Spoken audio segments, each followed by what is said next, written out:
প্রিয় এসএসসি 2026 ব্যাচের শিক্ষার্থীরা, সামনে তোমাদের রেজাল্ট যেটা হওয়ার কথা ছিল 19 জুলাই, কিন্তু এই টাইমটা এখন পিছিয়ে নেওয়া হয়েছে।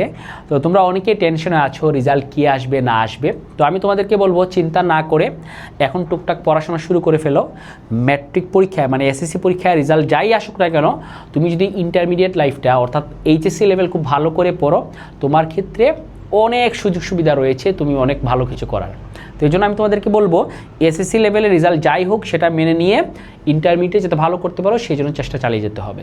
এখন কিছু কথা বলতে চাই, তোমরা অনেকেই এ প্লাস পাবা, ভালো রেজাল্ট করবা, এবং যারা খারাপ রেজাল্ট করবা সবার জন্যই আমার শুভকামনা রইল তোমরা ভালো রেজাল্ট করো।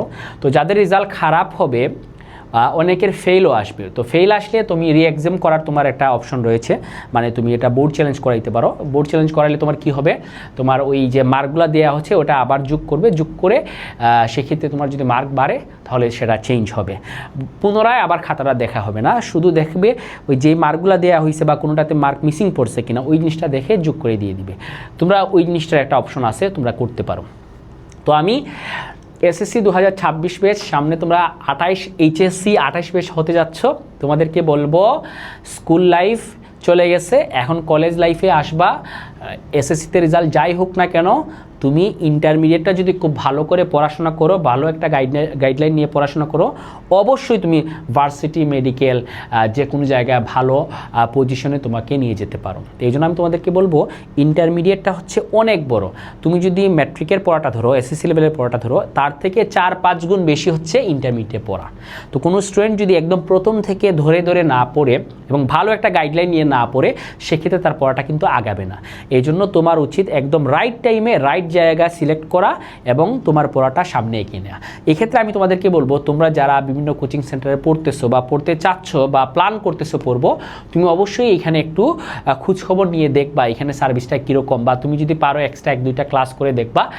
তোমার যদি ভালো লাগে, তুমি যদি কন্টিনিউ করতে পারো, তাহলে আমার মনে হয় তোমার পড়াটা আগাবে।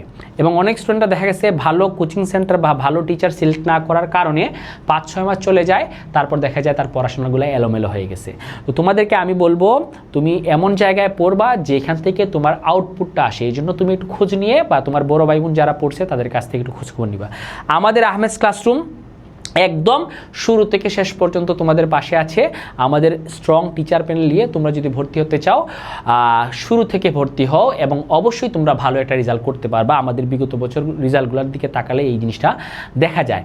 আর এসএসসিতে যাদের রেজাল্ট খারাপ হবে, তোমরা প্রথম 3 দিনের মধ্যে রি-এক্সাম করে ফেলবা। রি-এক্সামের যেই নিয়মটা আছে, কীরকম রি-এক্সাম করতে হবে বা বোর্ড চ্যালেঞ্জ কীরকম করতে হবে, তা আমাদের এই ভিডিওর ডেসক্রিপশন বক্সে দেওয়া থাকবে। অবশ্যই তোমরা এখান থেকে বোর্ড চ্যালেঞ্জ করে ফেলতে পারবা। সবার জন্য অনেক অনেক শুভকামনা রইল। আর রেজাল্টটা আশা রাখা যায় অগাস্ট মাসের 10 তারিখের মধ্যে যে কোনো একদিন তোমরা পেয়ে যাবা। সবার জন্য অনেক অনেক শুভকামনা রইল। আল্লাহ হাফিজ।